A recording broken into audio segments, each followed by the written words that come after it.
자, 오늘 국어 공부, 국어 활동 22쪽입니다. 국어 활동 22쪽. 자, 오늘도 여전히 똑같이 아는 내용이나 겪은 일과 관련지어 글을 읽을 수 있는지 확인해보는 활동을 할 거예요. 자, 여기서 아는 내용은 바로 여러분의 지식, 겪은 일은 여러분의 경험. 그래서 여러분의 지식과 경험이 이렇게 밑에 있어요. 지식과 경험이 있고 그것을 바탕으로 여기에서 읽기를 하는 것입니다. 읽기. 지식과 경험이 많을수록 이 읽기에 도움이 되겠죠. 그래서 읽기를 잘할 수 있게 된다는 거예요. 자, 그러면 오늘 읽을 것이 제목이 과일 알고 먹으면 더 좋아요예요. 자, 그럼 과일에 대해서 여러분이 이미 알고 있는 지식, 이미 경험한 것 있나 한번 떠올려 봐요. 과일. 우리 굉장히 친숙하죠, 과일. 먼저 사과가 나오네요. 사과. 사과 먹어본 적 있죠? 경험 있죠? 그리고 사과에 대해서 혹시 알고 있는 거 있나요? 또 그 다음 과일, 배.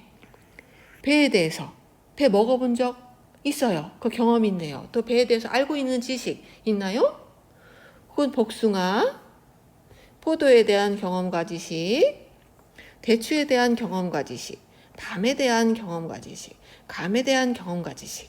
자, 여러분이 갖고 있는 과일에 대한 모든 지식과 경험을 총동원해서 이 글을 한번 읽어보도록 할게요.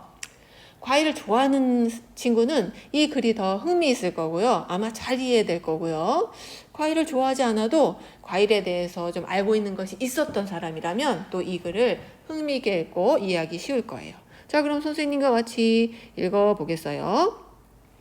과일나무는 아주 오랜 옛날부터 산이나 들에서 저절로 자랐다. 옛날에는 저절로 자랐대요. 지금 우리가 먹는 과일은 옛날보다 맛도 좋고, 이걸로 바꿀게요. 맛도 좋고 크기도 훨씬 크답니다. 요즘은 제철 구분 없이 다양한 과일이 나와요. 하지만 제철에 나는 과일이 맛도 좋고 영양도 많아요. 자, 먼저 사과에 대한 문단 나오네요. 사과는 우리나라에서 아주 많이 기르는 과일이에요. 그렇구나. 우리나라 날씨는 사과가 자라기에 알맞기 때문이에요. 사과에 알맞은 날씨, 우리나라. 사과나무에 사과가 열려서 자라기 시작하면 종이봉투를 씌워두기도 해요. 이렇게 하면 벌레도 막을 수 있고 사과 맛도 좋아져요. 사과를 많이 먹으면 살갗도 부드러워지고 잇몸도 튼튼해진답니다. 이 중에서 여러분이 알고 있었던 사실 있나요? 종이봉투 씌우는 거 알았다고요? 과수원 옆을 지나가 본 학생들은 아마 봤을 거예요.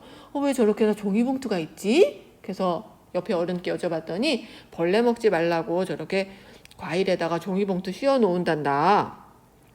그렇구나 하고 이미 그것을 그래서 지식이 있는 어린이도 있을 거예요. 그리고 새로 알게 된 내용도 있지요. 사과 먹으면 잇몸도 튼튼해진다? 살결도 부드러워진다? 이런 거 처음 알았다 하는 어린이 있을 거예요. 자, 다음 문단은 배에 대한 문단이에요. 배는 즙이 많아서 맛이 시원하지요. 맞아, 내가 먹어봤더니 그렇더라. 배를 김치에 넣으면 김치 맛을 시원하게 해줘요. 또 기침 감기에 걸렸을 때 소화가 잘 안 될 때 약으로 쓰기도 해요. 배를 기를 때도 벌레가 먹는 것을 막으려고 종이봉투를 씌운답니다. 자, 이 중에서 여러분이 이미 알고 있었던 것 있나요? 김치에 넣는 거 알았다고요? 김치에서 배가 들어가는 거 먹어봤다고요? 여러분 경험이 있네요. 그래서 알고 있네요. 그리고 감기 걸렸을 때 혹시 할머니가 이렇게 배로 된 약 해줬을 수도 있어요. 그럼 알고 있을 수 있고 몰랐다면 그렇구나 하고 알 수 있어요. 자, 다음 문단은 복숭아에 대한 문단이에요. 복숭아는 단물이 많고 맛이 좋아요. 그런데 쉽게 짓물러서 오래 두고 먹지 못해요. 그래서 설탕을 넣고 졸여서 통조림이나 잼으로 만들어 먹기도 해요. 복숭아 씨는 약으로도 쓴답니다. 기침이 많이 나거나 가래가 생겼을 때 복숭아 씨를 갈아서 먹어요. 이미 알고 있었던 내용 있나요? 네, 통조림이나 잼으로 만들어 먹는 거 알았다고요? 맞아요. 선생님도 황도 통조림을 좋아한답니다. 그리고 왜 통조림 만드는지도 선생님은 알고 있었는데 왜냐하면 금방 짓물러 버리거든요. 여러분은 새롭게 알게 되는 사실일 수도 있겠네요. 선생님도 이번엔 이거는 처음 알았어요. 기침이 많이 나거나 가래가 생겼을 때 복숭아 씨를 갈아서 먹는다는 거. 이거 처음 알았어요. 이렇게 새로운 지식을 얻게 되네요. 다음 포도에 대한 문단 볼까요? 포도는 사람들이 아주 오래전부터 길러온 과일이에요. 역사가 깊군요, 포도가. 포도는 처음에는 푸르다가 검게 익어요. 포도를 따서 으깨면 즙이 나오는데 이 즙을 오래 두면 술이 되지요. 또 잼이나 젤리를 만들거나 말려서 건포도를 만들기도 해요. 저 알아요. 저는 건포도도 먹어봤고요. 포도잼도 먹어봤어요. 그리고 사람들이 포도주 마시잖아요. 그래서 옛날부터 옛날 사람들이 이 즙으로 술을 만들어 먹었다는 거 알지요? 여러분이 사전 지식이 많군요. 또 새로 알게 된 것도 있지요? 잘하고 있어요.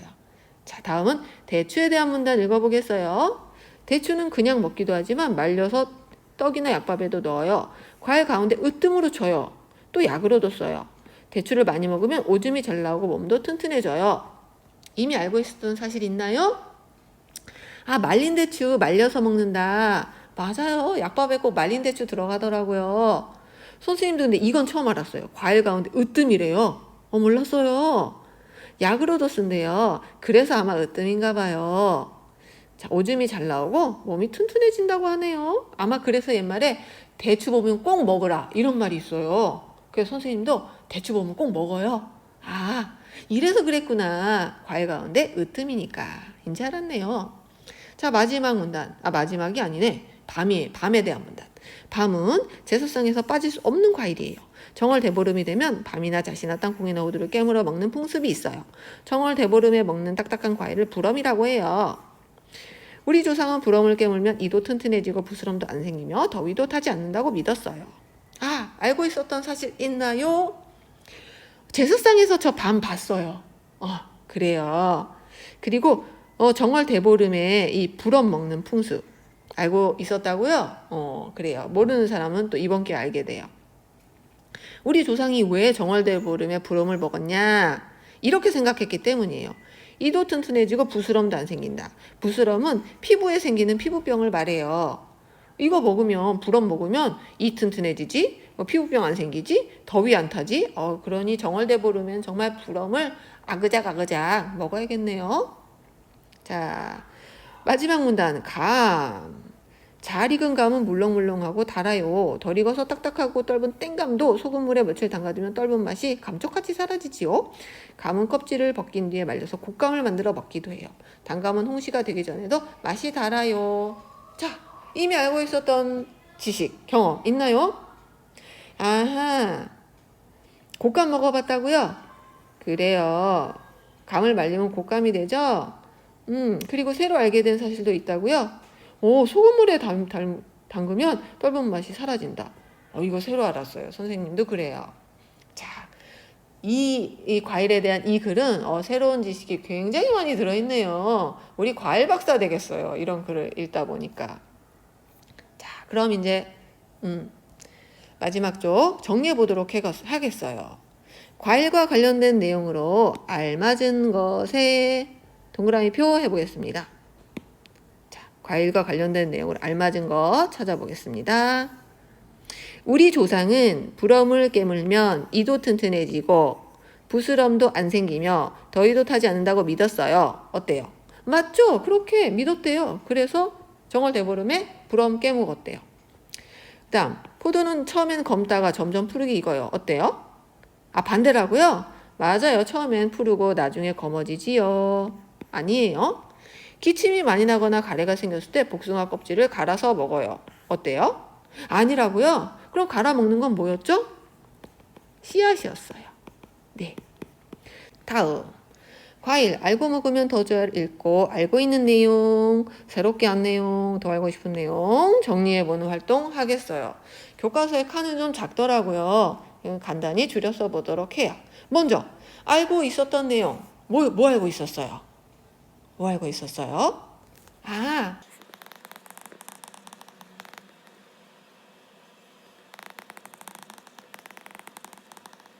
자, 선생님 이렇게 적었어요. 알고 있는 내용, 저 감을 말려 먹는다는 거 알았어요. 그게 바로 곶감이지요. 그리고 밤이 제사상에 빠지지 않는다는 것도 이미 알고 있었어요. 제사 드릴 때마다 꼭 밤이 있더라고요. 네, 이렇게 이미 알고 있었던 내용 적으시면 돼요. 자, 이번엔 새롭게 한 내용으로 넘어가 봐요. 새롭게 한 내용 굉장히 많죠? 뭐가 있었어요?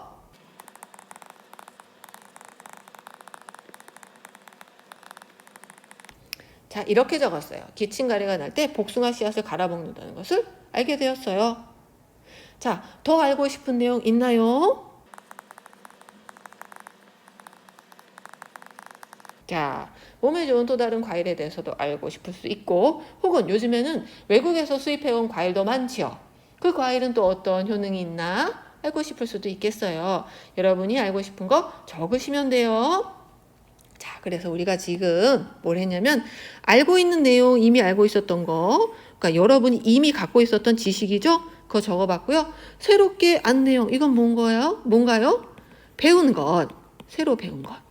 더 알고 싶은 내용, 여러분의 궁금증 적어보았어요.